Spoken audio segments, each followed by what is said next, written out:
asalaamaaleykum mbokki patriotes yi gars yi ñu ngi ziar ñëpp di bëggee ñëpp di ñaanal ñëpp jàmm di ko ñaanal suñu bopp di ñaanal Sénégal yëpp yàlla suñu borom defal leen jàmm defal ko suñu mbokk patriotes yëpp defal ko suñu président Ousmane Sonko yàlla suñu borom aar ko defal ko jàmm franchement pour fi mu yóbbu Sénégal wax dëgg yàlla waaye on va juste parler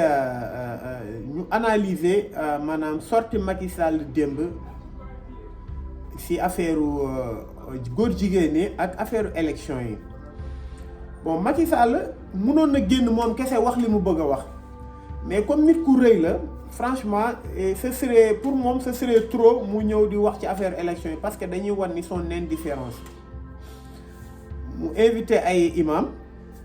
pour wax affaire homosexuel laa xaale si li mu bëgg a wax dëgg ne perte élection yi lenn moo am nag gis ngeen discours Macky Sall bi c'est dafa similaire ak mars pour man maanaam même expression de visage su fekkee mun ngeen seetlu vous connaissez les gestuels les grimaces de visage les gestuels tout ça ak benn sentiment de défiance boo xam ne am na ko à travers la population sénégalaise benn haine boo xam ne Macky Sall daf ko am loolu du deñ loolu c'est sûr parce que comme li may wax rek jàng nañ loolu tuuti jàng expression de visage en fait similitude bi mooy mars ak démb benn différence la am mars dafa boole woon ñaar dafa meroon boole tiit ñaar yooyu la booloon bii nag dafa mer rek mer ak jaaxle bokkul quoi bee dafa meroon tiit bii dafa mer bu ànd ak jaaxle Macky Sall vous savez que à chaque fois mu dajalee ay nit munoo wax ba du proférer ay menaces parce que tey soo xoolee Macky Sall discours am ñaar la ci teg ñett du moins maanaam wane boppam menacer ak ignorance boo xam ni mi ngi koy wane ba léegi à l'endroit ki nga xam ni moom moo ko jaaxal muy Ousmane Sonko c'est-à-dire que moom à chaque fois mi ngi wane ci bopp sénégalais yi ne bon li tax ma perte élection yi li tax ma gën ko perte li tax ma gën a perte ay localité comme moom nee na perte ko maanaam propagande góor jigéen ñi nga xam ni ñi ngi ko doon def ba pare juste avant les élections te Macky Sall bi ñuy njëkk a dajaloo fii ñoom Oustaz Alioune Sall di dajaloo di wax affaire mbirum góor jigéen Abdou Karim Gueye di lakk drapeau bi ñu koy jàpp di ko dóor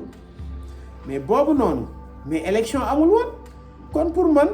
c'est un manque de respect notoire à travers les Sénégalais nga jël loolu ba ko instrumentaliser ni moo tax nga perte yenn localités yi man loolu la bëgg a wax parce que loolu la bëgg a wax comme propagande bi ñu doon def Touba tout ça mais élection yi xeex bii nga ñuy xeex Macky Sall da nga war a xam ni c'est au-delà de ta personne léegi dafa am leen lu am loo xam ni Sénégalais xeexatuñoo ak yow parce que lijjanti nañ sa problème jàll. loolu nga comprendre ba léegi sénégalais ils se battent pour le Sénégal maintenant ils se battent pour des valeurs ils se battent pour maanaam pour démocratie demeurer l'exigence de la démocratie maanaam permanent amatul mais sénégalais yi li ñuy xeex actuellement waa ay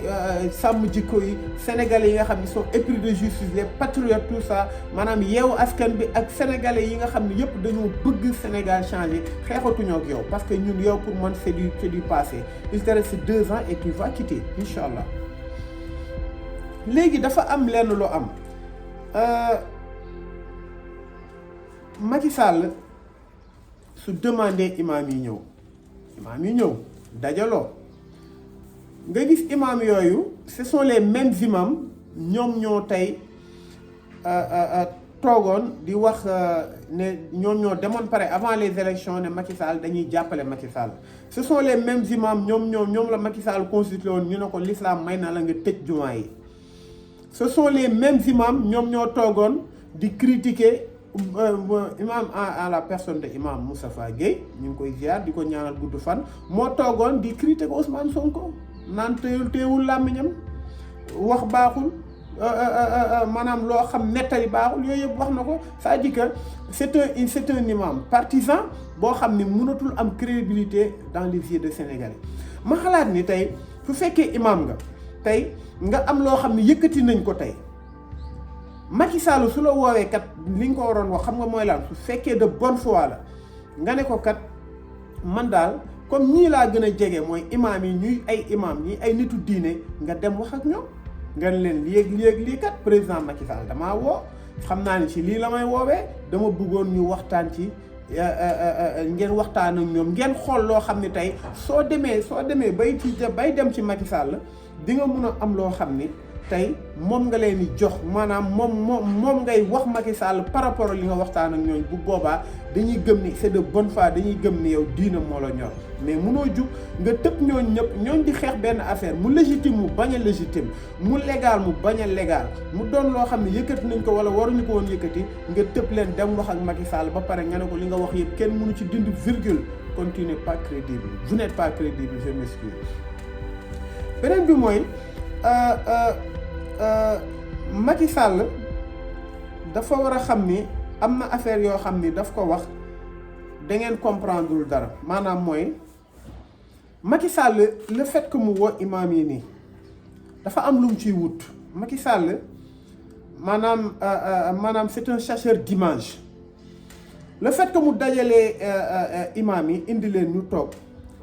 dafa am benn image bu mu bëgg a message bu mu bëgg a jox par exemple Macron ak ñenn ñi nga xam ni ñooy xeex affaire ñooy xeex affaire diine ci àdduna bi parce que loolu c'est maanaam li imam kii di wax Aliou Ndao naan c'est un agenda bi maanaam on n'a pas besoin d'atteindre un certain niveau intellectuel pour xam ni c'est un agenda qui a été en marche ça fait des années en arrêt et qui est en marche et qui le sera kon c'est-à-dire que agenda boobu Macky Sall pour mu dindi tuuma ni ci niveau international dëkkam ñi ngi xeex pour xeex les droits de l'homme affaire yooyu parce que ñoom li ñu jàpp mooy góor jigéen tey ku koy xeex da ngay xeex affaire ak yelleef te tey ñoom seen dëkk soo nee par exemple da ngay takk soo amee benn jabar takkaat beneen mais la loi day dal sa kaw comme ñun loolu ñoom loolu acte contre nature lañ ko def ñun lii tamit dañ ko def acte contre nature mais ñoom nanguluñ ñu lun li nga xam ne moom lañ gëm ñu bëgg ñoom ñu bañal ñu li nga xam ne ñun moom la ñuy dund muy polygamie kon tey Macky Sall li mu bëgg ci lii mooy benn image bu muy joxe tey image bi nii dina ko yóbbu ci àdduna bi yëpp bientôt je crois il va voyager en France te yaakaar na bon mi ngi ci agenda république bi su demee loolu la leen woon imaam yi ñëw nañ kii ma et ils ont dit que loi bi jarul ñu ko c'est ce qu'il dit mais li ci gën a garaaw gars yi li ma ci gën a metti ci wax ja mooy tey Macky Sall dafa ni loi bi depuis 1965 loi bi mi ngi am léegi mu ne loi bi maanaam mënuñu ko jarul ñu koy changer parce que am na ay pénalité est-ce que xam ngeen luy pénalisation mooy par exemple nit def benn infraction ci tëli maanaam daw sens interdit nga dafa am ay pénalisation nit dawal sans permis yooyu noonu yëpp ay pénalité lay am yoo xam ni maanaam pénalité de second degré la maanaam du lu garaaw loolu suñ ko yemaleeg mbirum góor jigéen affaire bu doy waar la te Macky Sall dafa ni loi bi nee na ñu criminaliser ko mel ni ku rey nit c'est-à-dire que Macky Sall mi ngi ñuy wax ni loi bi affaire góor jigéen dafa mel ni ñoom ku rey nit la c'est-à-dire que mi ngi ñuy wax ni rey nit moo gën a yées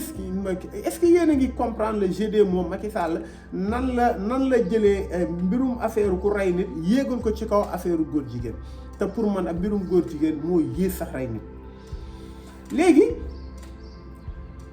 Macky Sall su waxee loolu ba pare ne amul luñ ciy changer mais Macky Sall la loi sur le code pénal concernant les manifestations les actes yoo xam da nga ko tuddee acte terroriste et de vandalisme mais loi boobu dafa yàgg Sénégal kenn musu ko laal mais bi mu la arrangé ñu jóge mars da nga voté benn loi xam nga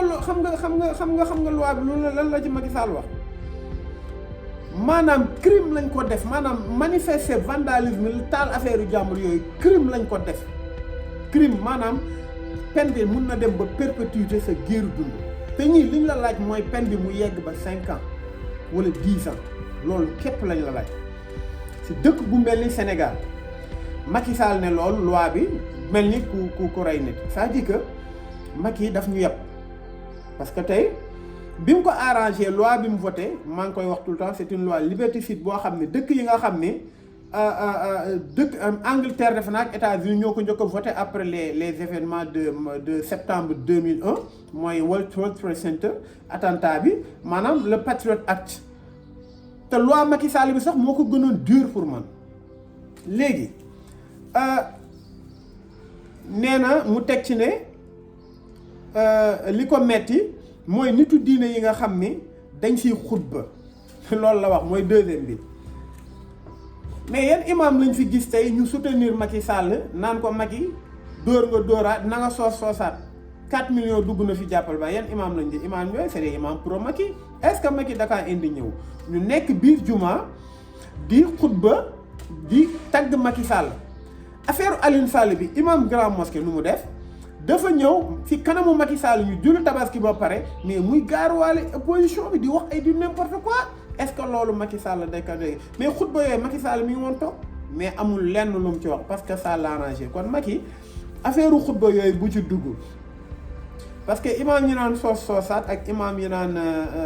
affaire Alioune Sall bi nit ñi dañuy sos di wax lu amul di fenn ay imam ñoo ko wax ci xutba Macky nee na yàlla day rëbb fitna fitna baaxul mais Macky mais fitna weesuwul nga jàpp Karim Wade nga épinglé 22 personnes bi nga ñëwee juste nga yee CREI mooy yee fitna d'abord parce que munoon na juridiction normale juridiction boo xam ne c'est régulier bu Sénégal munoon na ko def mais da nga yee benn organe de juridiction boo xam ne muy CREI pour chercher ay nit kiñ ci soxla woon nga jël ko jàpp ko tëj ko pendant 4 ans bon d'après les faits waa PDS yi ku jug nga jàpp ko ay Decroix nga jël leen brutaliser leen lu nekk def nga leen ko fitna bu nekk yee nga ko ci dëkk Macky Sall nga ñëw jàpp Khalifa Sall tëj ko ci caisse d'avance boo xam ni ñëpp même ay Pape Diop moom lañ doon utiliser comme yow kooku sa adversaire politique la nga jël tëj ko Macky Sall sa nguur lañ njëkk a gis ay nervi jël ay nit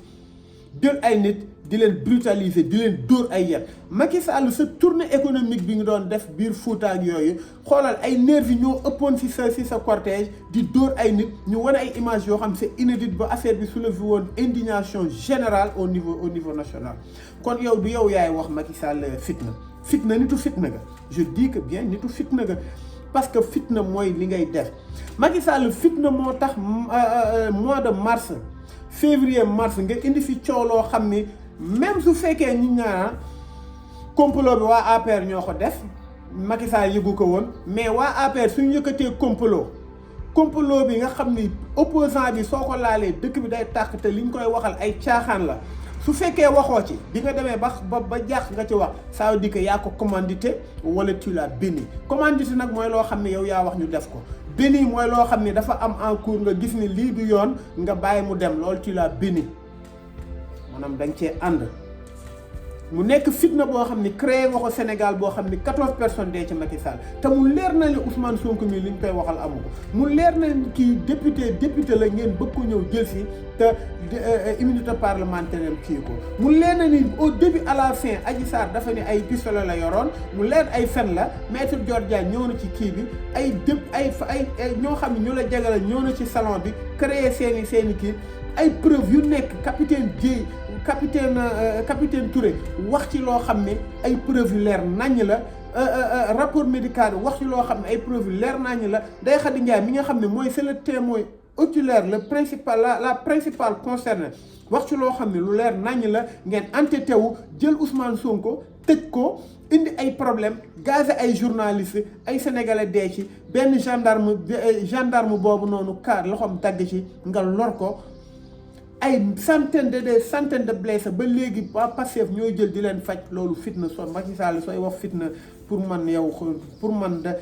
yow peut-être défaite bi moo la jàpp wala dara mais Macky Sall nitu fitna nga en fait. nee na am na loo xam ni gënul ñu fay yegg comme souvent Macky Sall ay menaces gënul ñu fay yegg président Macky Sall waxoon naa la ko ci benn vidéo ma ne arrête de menacer les Sénégalais. Macky Sall, tu as devant toi une jeunesse boo xam ne nous sommes déterminés. Nous sommes plus que jamais déterminés. ñun tey jeunesse bii ni ngay gis nii ñun dañoo sóoraale ni peut-être suñu bakkan du yegg ba mois de ba sax bi ñu fiy jógee maanaam 2024 parce que nous mènerons les combats lu ñu woo ci combat dinañ dem. Nos libertés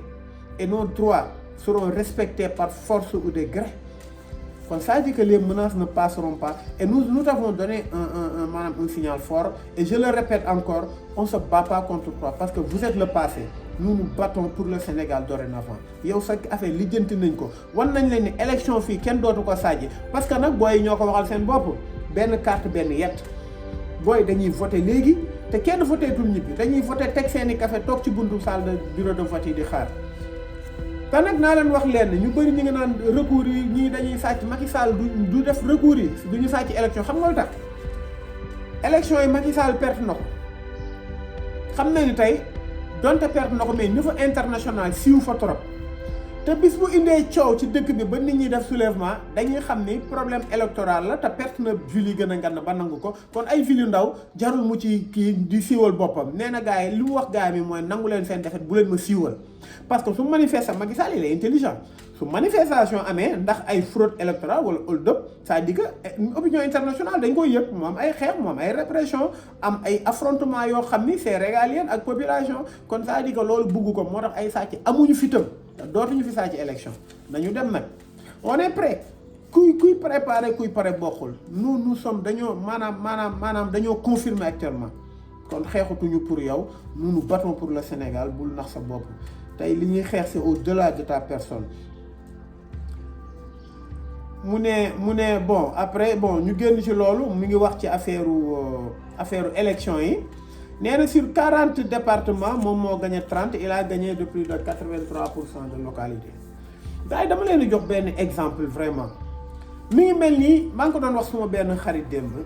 Hakim mi ngi mel ni nga jël ñaari atelier yu jàkkaarloo atelier menuisier ñoom ñaar menuisier lañ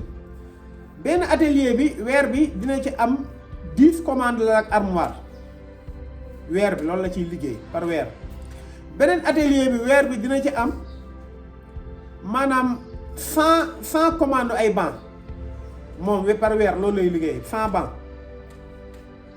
kii di liggéey 10 la ak armoire par weer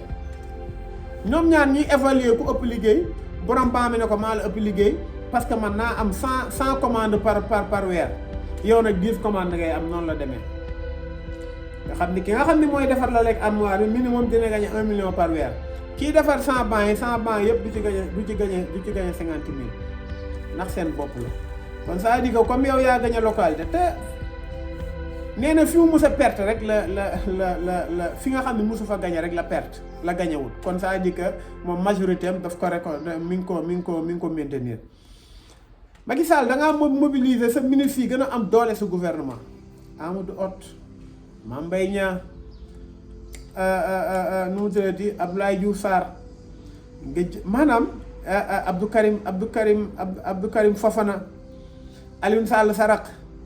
Lat Diop directeur général maanaam nga jël li gën a am doole Mburoog Sow Idrissa Seck yaa doon wax yéen ñaar 85% la ki nga xam moo gën a bëri wax sa gouvernement Abdou Mbow Yankhoba Diattara nga xam ni moom daanaka c'est un parvenu gëmul na ba léegi ministre la nga dajale ñoom ñëpp jox leen plus de 3 milliards te looloo feeñ te ñoom lu ñu la wax moom lañ def ci élection yi multiplier ko par 10 vous avez dépensé plus de 25 milliards ci élection yi c'est avéré c'est vrai logistique rek yéen li ngeen dépensé mën na 3 milliards logistique rek laa wax affaire ay oto jàppal bàyyi dem ak dikk chaque jour sa kii yëpp chaque jour laa wax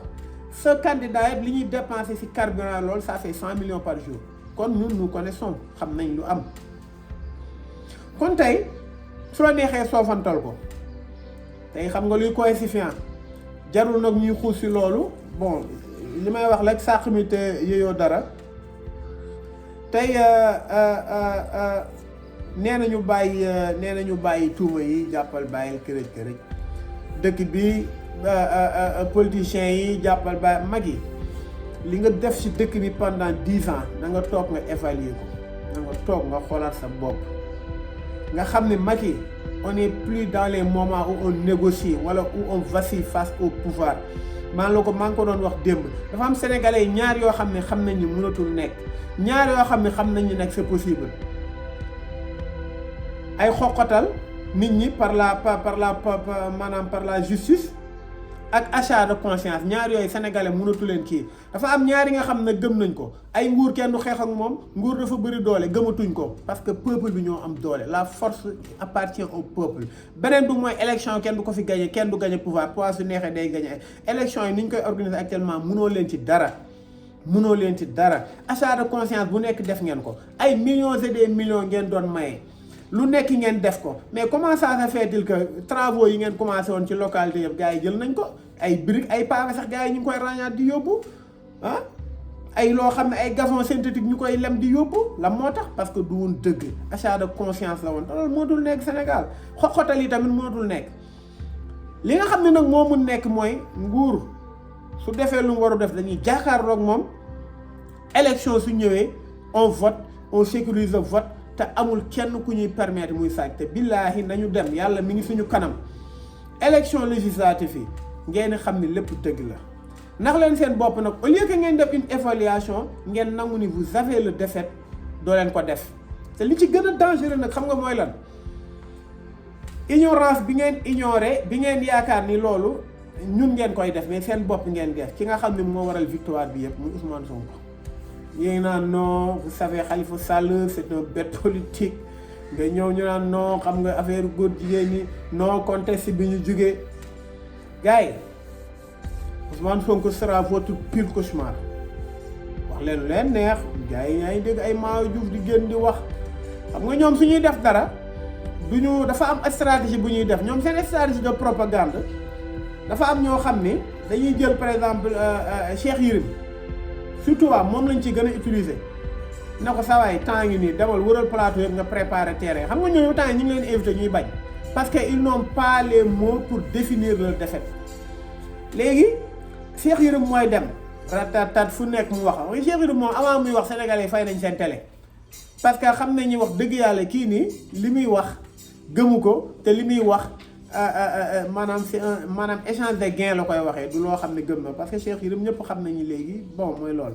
mais comme dañuy yónni Cheikh Yérim mu wax ci télé yi ba pare yónni mercenaires yi yenn mercenaires yi ñoom Madiambal Diagne ñoom i seen ñu ne vous ne comprenez pas on a gagné les majorité des localités waaw localité boo am 1 million d'habitants ak localité boo xam ne 8 kër la am ban mooy mais kan moo ci gagné léegi dee leen nax seen bopp Macky Sall c'est un bête politique mais bête politique ça l'a pas empêché de perdre maanaam tous ces calculs ont été faussés mburoog soow bi mu dajale deen moo koy jàppale mais c'est échec la te mi ngi xool nu muy génn nu muy débarrassé ci Idrissa Seck je vous dis bien Idrissa Seck il n'est pas apte Idrissa Seck amul santé mayetu ko sax muy def yenn nii mentalement Idrissa Seck actuellement il est absent je vous le dis Idrissa Seck il a des troubles mentaux tout le temps kon tey seen stratégie mi ngi noonu baliser le terrain léegi nag nga gis semaine prochaine